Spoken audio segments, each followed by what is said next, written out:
तुलसी विद्यापीठ classes में आप सभी लोगों का बहुत बहुत स्वागत है। आज के चर्चा का विषय है कक्षा 6 के विद्यार्थियों के लिए इकाई 5 विषय विज्ञान। चर्चा का विषय है तंतु से वस्त्र तक।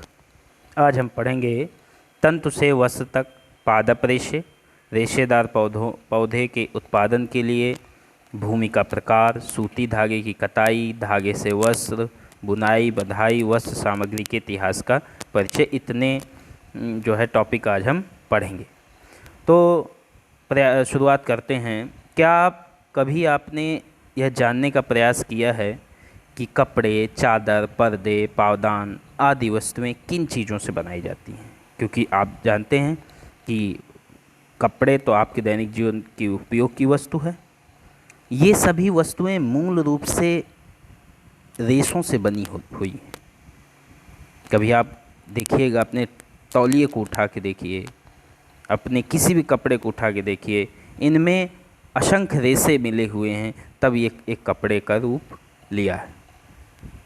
ये रेशे अलग अलग प्रकार के पौधों के विभिन्न भागों से प्राप्त किए जाते हैं। अब हम चर्चा करेंगे पादप रेशे। जैसे कि मैंने आपको बताया कि ये रेशे अलग अलग प्रकार के पौधों के विभिन्न भागों से प्राप्त किए जाते हैं। पादप रेशे आप अपने अपने माता पिता के साथ रेडीमेड वस्त्र खरीदने के लिए दुकान अवश्य गए होंगे। वहाँ पर आपने विभिन्न प्रकार के सूती, रेशमी, ऊनी, नायलॉन, पॉलिस्टर आदि वस्त्रों को देखा होगा। इनमें से कुछ वस्त्र पौधों तथा जंतुओं के रेशे से बने होते हैं और कुछ मनुष्य द्वारा निर्मित कृत्रिम रेशों से बने होते हैं। तमाम प्रकार के कपड़े, सूती, रेशमी, कॉटन, ऊनी, नायलॉन, पॉलिस्टर आदि। देखते हैं हम पौधों के किसी भी भाग जैसे तना, पत्ती, बीज, फल आदि से प्राप्त किए जाने वाले प्राकृतिक रेशे पादप रेशे कहलाते हैं। पौधों के किसी भी भाग से प्राप्त किए जाने वाले रेशे प्राकृतिक रेशे या पादप रेशे कहलाते हैं। जैसे कुछ पादप रेशे देख लेते हैं। जैसे रुई क्या है? पादप रेशा है। कहाँ से प्राप्त है? किस पौधे से? कपास से प्राप्त है। कपास से प्राप्त है। पौधे के किस भाग से प्राप्त है?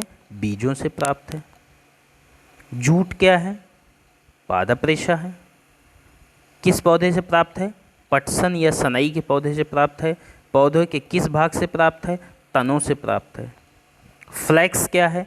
पादप रेशा है। किस पौधे से प्राप्त है? अलसी का पौधा सभी आपने देखा होगा, खेतों में बोया जाता है। अलसी या तीसी उसको बोलते हैं, तनों से प्राप्त होता है। नारियल आप जानते ही, नारियल सभी परिचित हैं। नारियल की जटाएं, उससे रेशे निकलते हैं, उससे कई वस्तुएं बनती हैं, कई कपड़े बनते हैं, बोरा बनते हैं, रस्सियां बनती हैं। ये क्या है? पादप रेशा है। पौधा क्या है? नारियल है। पौधे का भाग किस भाग में, रेशे किस भाग में होते हैं? नारियल के फल में होते हैं, फलों से प्राप्त है। इसी प्रकार जंतुओं से प्राप्त किए जाने वाले प्राकृतिक रेशे जावंत रेशे या जंतु रेशे कहलाते हैं। ऊन भेड़ के बालों से तथा रेशम के धागे रेशम के कीट के कोकून से प्राप्त किए जाते हैं। इसके अतिरिक्त कुछ रेशों को मनुष्य कृत्रिम ढंग से पेट्रोलियम उत्पादों के जटिल रासायनिक परिवर्तनों के पश्चात बनाता है। इन्हें संश्लेषित रेशा या मानव निर्मित रेशा कहा जाता है। क्या कहेंगे? संश्लेषित रेशा या मानव निर्मित रेशा या कृत्रिम रेशा कहा जाता है। जैसे नायलॉन, पॉलिस्टर, रेयान आदि। ये क्या है? कृत्रिम रेशा या मानव निर्मित रेशा। अब आते हैं रेशेदार पौधे के उत्पादन के लिए भूमि का प्रकार। जैसे कि आपने देखिए पढ़ा है, आज हमें पढ़ना था रेशेदार पौधे के पादप के लिए भूमि का प्रकार। इसका तात्पर्य ये हुआ कि किस प्रकार की भूमि हमें चाहिए जिससे हमें रेशेदार पौधे उगाए जा सकें। आप जानते हैं कपास के पौधे से सभी परिचित होंगे। कपास रुई जिससे प्राप्त होती है, अर्थात आप जानते हैं कि रुई एक पादप रेशा है जिसे कपास के बीज बिनौलों से प्राप्त किए जाते हैं। रुई को कपास के पौधे के बीज यानी बिनौलों से प्राप्त किया जाता है। इसके पश्चात उत्पादन में भारत का विश्व में प्रमुख स्थान है। इसके उत्पादन में भारत का विश्व में प्रमुख स्थान है। भारत में महाराष्ट्र, गुजरात, तमिलनाडु, मध्य प्रदेश, आंध्र प्रदेश, राजस्थान और पंजाब राज्यों में कपास की खेती मुख्यतः प्रमुखता से होती है। कपास की खेती के लिए काली मिट्टी तथा उष्ण जलवायु, अर्थात जिस जगह का तापमान 21 डिग्री से 30 या 27 डिग्री के बीच में ही इसकी खेती के लिए क्लाइमेट जो है जलवायु उपयुक्त रहती है। काली मिट्टी में नमी को अपने अंदर बनाए रखने की क्षमता होती है, इसलिए सामान्य वर्षा ही कपास की खेती के लिए लाभकारी होती है। यानी ऐसी जलवायु जहाँ ऐसी जगह जहाँ वर्षा भी सामान्य रूप से ही होती है, ना ज़्यादा अधिक होती ना ज़्यादा कम होती। कपास के बीज बसंत ऋतु से पूर्व खेतों में बोए जाते हैं। लगभग 2 माह बाद कपास की झाड़ी तैयार हो जाती है तथा फूलों से भर जाती है। हफ्ते भर में फूल के दलपुंज गिर जाते हैं और नींबू के आकार के हरे फल दिखाई देने लगते हैं। फल के अंदर कपास, जैसा कि आप देख रहे हैं चित्र में भी चित्र बना हुआ है आपके समक्ष, तो फल के अंदर कपास स्थित होते हैं। प्रत्येक बिनौले की सतह से अनेक सफ़ेद रंग के रेशे निकलते हैं। पूर्ण परिपक्व फल के फटने पर अधिकाधिक कपास तंतुओं रेशों से ढके बिनौले दिखाई देने लगते हैं। इन्हें कपास गोलक कहते हैं। साधारणतः इन कपास गोलकों से कपास को हस्त चयन द्वारा प्राप्त किया जाता है। इस प्रकार कपास के गोलकों के कपास के बीज बिनौलों को पृथक करने की प्रक्रिया को कपास ओटना कहते हैं। अर्थात फिर से एक बार देख लीजिए, कपास के गोलकों से कपास के बीज को अलग करने की प्रक्रिया को कपास ओटना कहते हैं। पारंपरिक ढंग से कपास हाथों से ओटी जाती थी, लेकिन आजकल कपास ओटने के लिए विभिन्न प्रकार की बड़ी छोटी मशीनों का प्रयोग किया जाता है जिसमें रुई निकलती है। और रुई का उपयोग आप जानते हैं कि सूती कपड़े, चादर, पर्दे, गद्दा, तकिया, रजाई आदि बनाने में किया जाता है। एक महत्वपूर्ण जानकारी और देखिए आपके समक्ष है, कपास के बीज से तेल भी निकाला जाता है। तेल निकालने के बाद बचे अपशिष्ट को पशुओं को चारे के रूप में दिया जाता है। अत्यधिक पौष्टिक होने के कारण इससे पशुओं के दूध की गुणवत्ता बढ़ जाती है। बीटी कपास पिछले 3 दशकों में विज्ञान की आधुनिक तकनीकी जैव प्रौद्योगिकी द्वारा कपास की एक ऐसी प्रजाति विकसित कर दी गई है, टेक्निक का प्रयोग करके, जैव प्रौद्योगिकी का, बायोटेक्नोलॉजी का प्रयोग करके एक ऐसी प्रजाति विकसित कर दी गई है जिसे बीटी कपास बोलते हैं।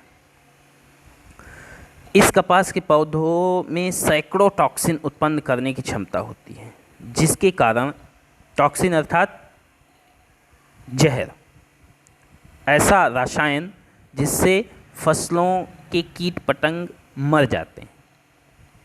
यानी बीटी कपास में ये ऐसा बायोटेक्नोलॉजी से इसको ऐसी प्रजाति विकसित की गई है कि इस कपास के पौधों में सैकड़ों टॉक्सिन माने जहरीले रसायन उत्पन्न होते हैं जिससे कीट पतंगों से इसकी रक्षा होती है। देसी कपास की तुलना में इसमें न केवल कपास की उत्पादकता बढ़ती है परंतु इसकी गुणवत्ता भी अधिक हो जाती है, माने अधिक अच्छा होता है। भारत में पिछले लगभग 15 वर्षों से कई राज्यों में बीटी कपास की खेती हो रही है, जिसमें गुजरात, महाराष्ट्र एवं आंध्र प्रदेश प्रमुख हैं। अब देखिए दूसरा पादप रेशा है जूट या पटसन। जूट एक पादप रेशा है जिससे पटसन पौधे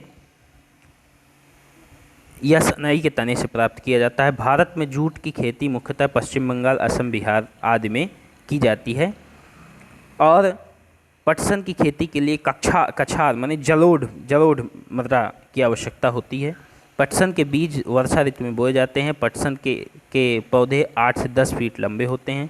लगभग 3 माह बाद इसमें पीले रंग के फूल दिखाई देने लगते हैं। सामान्यतः पटसन की फसल को पुष्पन अवस्था में ही काटते हैं, क्योंकि इसकी अवस्था में ही पटसन के तनों से लचीले तथा मजबूत जूट के रेशे प्राप्त किए जाते हैं। अधिक समय हो जाने पर, यानी अधिक बड़ा पौधा हो गया, पुष्पन की अवस्था के बाद का पौधा अगर काटते हैं तब फिर इसके जूट के रेशों को निकालना कठिन हो जाता है।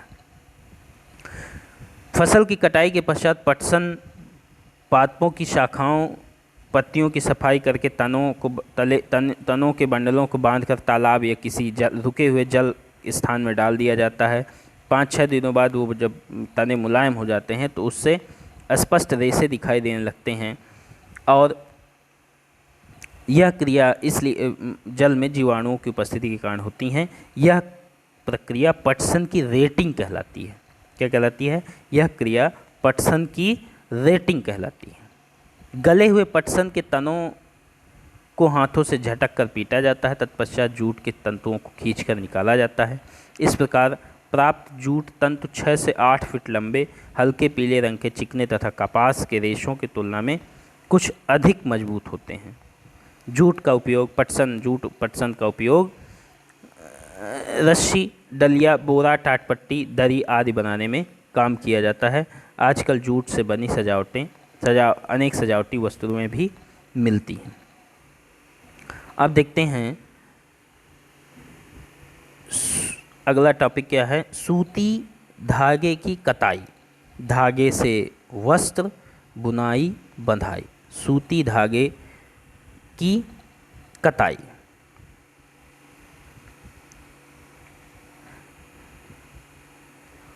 वस्त्र बनाने से पहले कपास या जूट के तंतुओं को धागों में परिवर्तित किया जाता है। इस प्रक्रिया को समझने के लिए स्वयं धागा बनाने का हम प्रयास करते हैं, देखते हैं कि किस प्रकार से ये जो है धागा बनाया जाता है, किस प्रकार से कताई की जाती है। आप देखते हैं आपके घरों में आपकी मम्मी पूजा करती होंगी तो रुई से भगवान की जो आरती की जाती है उसमें बत्तियां बनाई जाती हैं। आप तो देखते होंगे कि तो माँ हमारी क्या करती हैं कि रुई को जो है ऐंठती हैं, तब वो मजबूत बत्ती बनती है और उसको जलाया जाता है। रेशों से धागा बनाने में रुई के एक पुंज से रेशों को खींचकर ऐंठा जाता है। ऐसा करने से रेशे आसपास आ जाते हैं और धागा बन जाता है। इस प्रक्रिया को कताई कहते हैं। अर्थात आपने जो देखा है कि मम्मी आपकी जो बत्तियां बनाती हैं उसको ऐंठ करके और रगड़ती हैं तो उसके रेशे आसपास आ जाते हैं और धागा बन जाता है। इस प्रक्रिया को क्या कहते हैं? कताई कहते हैं। कताई के लिए एक सरल युक्ति हस्त तकुआ का उपयोग किया जाता है, जिसे तकली कहते हैं। आपने पुराने ज़माने में तकली सुना होगा। हाथ से प्रचलित कताई में उपयोग आने वाली एक अन्य युक्ति चरखा भी है। बृहद पैमाने पर धागों की कताई मशीनों की सहायता से आजकल की जाती है। कताई के पश्चात धागों को रील पर लपेटकर भेजा जाता है। और देखिए महत्वपूर्ण कुछ जान लें। स्वतंत्रता आंदोलन, जब हमारा देश आज़ाद नहीं हुआ था तो स्वतंत्रता आंदोलन के समय राष्ट्रपिता, हमारे आदरणीय राष्ट्रपिता महात्मा गांधी जी ने ब्रिटेन के मिलों से बने खरीदे हुए कपड़ों का बहिष्कार किया तथा चरखे द्वारा हाथ के कते धागों से बुने वस्त्रों का उपयोग करके इसकी लोकप्रियता प्रदान की। इस प्रकार चरखे से बुने वस्त्रों को खादी का नाम दिया गया। अब देखते हैं कि इसकी बुनाई कैसे होती है।